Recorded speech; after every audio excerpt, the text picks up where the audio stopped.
you can now support this channel on Patreon.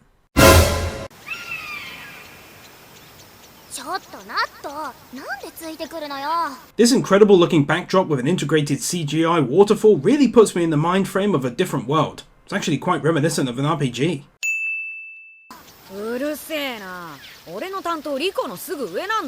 You really have to love it when hand-drawn animation is used to such fluid extent that these insects actually look CGI, but they're not.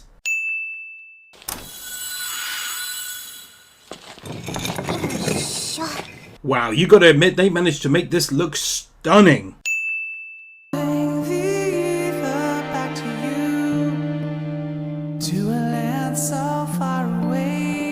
Absolutely beautiful OP song.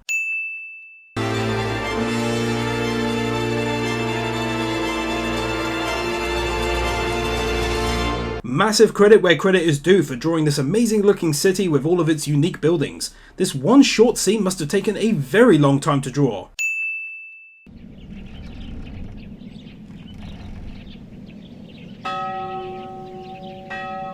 This anime is gorgeous and pleasing to my eyeballs with its beautiful and vibrant colours.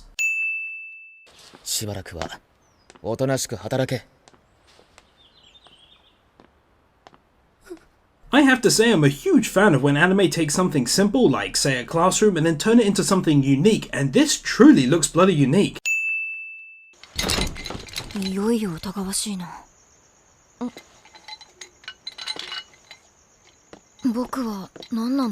Adding 5 wins here for the really unique and appealing art style that this anime is going for. I don't think I've quite seen anything like this style before, but it's really eye-catching after a while once you get used to it.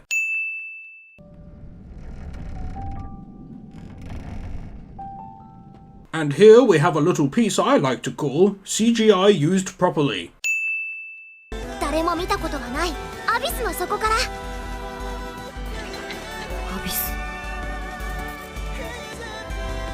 Man, that music in the background fits crazy good with this beautiful world-setting scene. Very catchy ED music seems to nicely fit the tone of what the anime is going for so far. This episode we get our first look at the visual side of the OP, and just like its audio counterpart, it does a most excellent job of setting the scene and the mood of the anime with its vivid and beautiful colour palette and art style.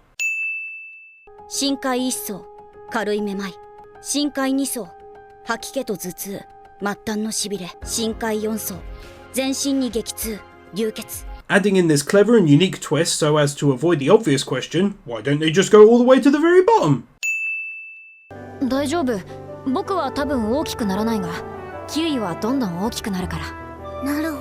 This kid is really cute and has a great voice actor. I just loved the quick little response he gave him there.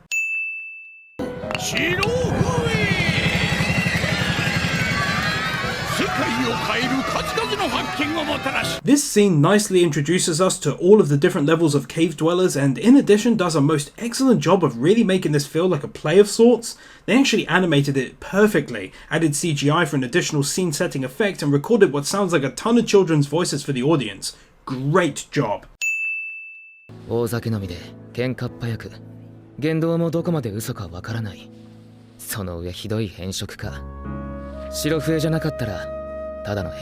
I think it's pretty good during this scene that she gets an honest answer from the leader about what her mother was like. He paints a pretty nasty picture of her overall, and I think the vibe of the anime might just be leaning towards being a little more dark already at this early stage. So I must admit I look forward to seeing if they're planning on continuing in this vein over the next few episodes. Here we get a ton of lovely world building elements without them being shoved in our face, such as creatures we've not seen before and more. This time around we get to see the visual side of the ED as well, which has some excellent moments in it, really building the tone the anime is going for.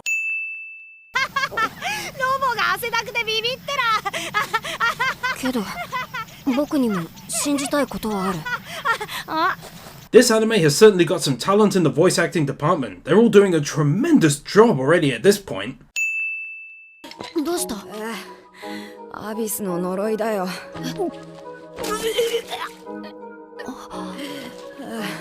Getting a chance to see not only how the Curse of the Abyss affects these dwellers, but also this nice, gentle and caring side of Reg's character was awesome. It's clear from his first introduction that he's going to be a good fighter, but there's a softer, more passive side to him that's uniquely interesting to me.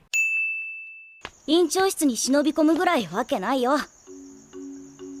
これがアビスの今の姿だよ。This incredibly well-drawn and detailed map looks bloody brilliant! Adding another win here for the full explanation of the different levels of the Abyss, which honestly intrigue me to a massive degree. All I want to do now is watch them set off to see what wonders lay below. This would honestly make for a great MMORPG or just an RPG.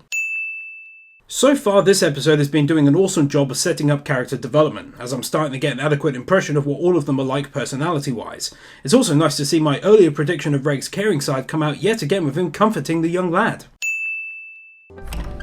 時間が取られた。急がねば。CGI door opening mixed with hand-drawn animation to a scary good degree. 悪かったな、昨日は。許す！え？なあ、俺、あんなひどいこと言ったのに。いいの。仲直りしたいの。Ah, that's a really sweet moment and speaks volumes about the kind of character she is.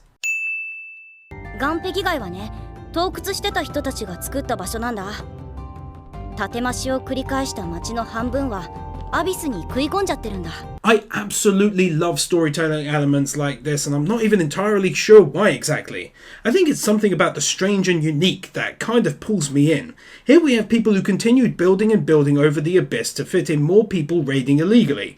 It's the kind of thing I'd love to explore in a game and such. リコのこと頼んだぞ。了解した。君らも達者でな。二人ともありがとう。いい知らせを待っていたまえ。それじゃあ行ってきます。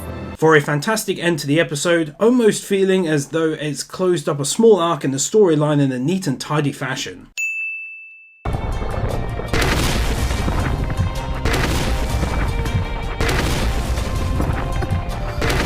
Yup, f that, I'll be heading straight back up to the surface if that was me.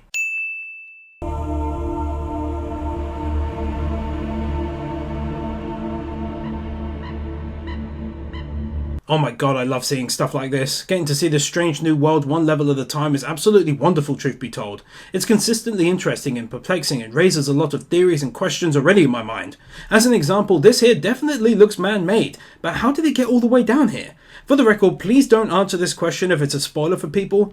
I think I'm going to add 3 wins for this and for the excellent views we're getting to experience. ま、最後の授業ならしょうがねえな。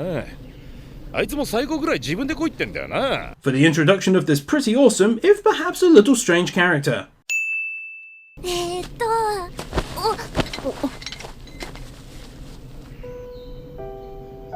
そうだな。大丈夫だ。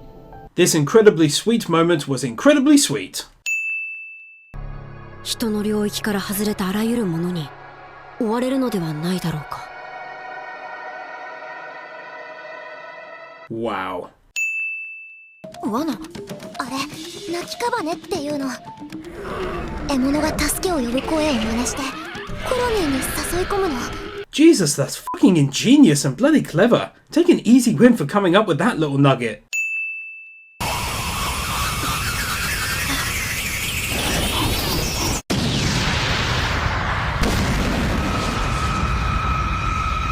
Oh, that was badass, dude. They did a fantastic job of building up that tension to the very moment it was released, and my goodness, didn't it look great with its awesome use of CGI.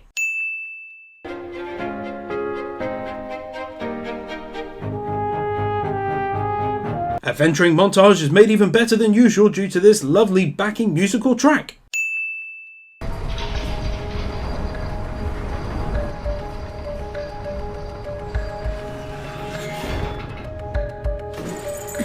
That is so fucking cool. I swear, if they ever reveal this as an MMORPG, I'll literally throw my money at the TV screen until it's mine. 助けてくれてありがとうございます。じゃあ、今日はたくさんお話ししましょう。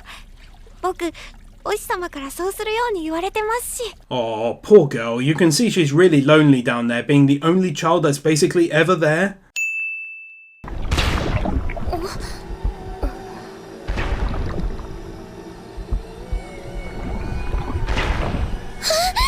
What the hell? Man, this anime does a blindingly great job of creating some seriously weird and wonderful looking unique creatures, I swear. 急に何を言い出すんだ。ここの人たちはね、あまり神様を信じないのさ。 Wow, they've done an insanely awesome job of creating one hell of a creepy woman, I guess, here? From the animation changing their art style, the darkness surrounding her and the changing music, they've excellently crafted a villain of sorts in a very short period of time.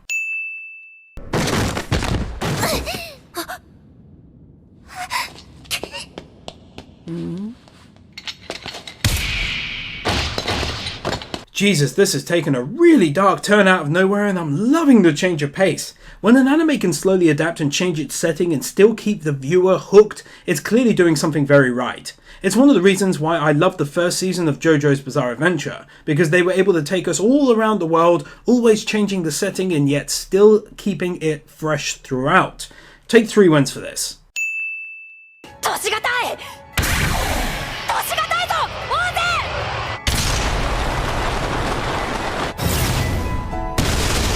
Fucking nice moves, my boy! 真相で2時間無力な子供を放置してみなよ。どんな風に食い散らかされるかね。 I truly love the direction they've taken this anime in. It's one of those where with great pacing it can make you feel like it's lasted way longer than it actually has. I'm currently now at the end of episode 7 and yet it feels like a long time ago since we were up on the surface and everything was fine and dandy. Now 7 episodes later and we as the viewer have experienced and taken in a great deal of information and sights that honestly make it feel like we've been along for the ride alongside them, and that for me is one of the hallmarks of a great anime. For this and for the episode in general, take a final 5 wins.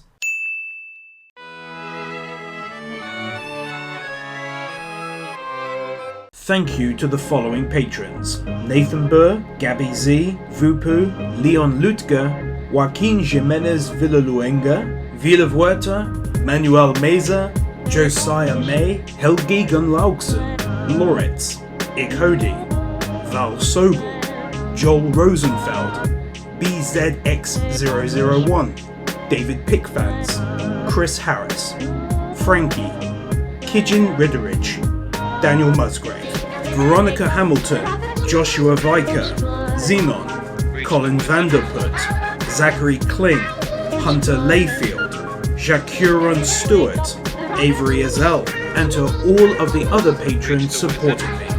Thank you. Wake up, it's fly. Reach the wizard. It's fly. Wake up, reach the wizard.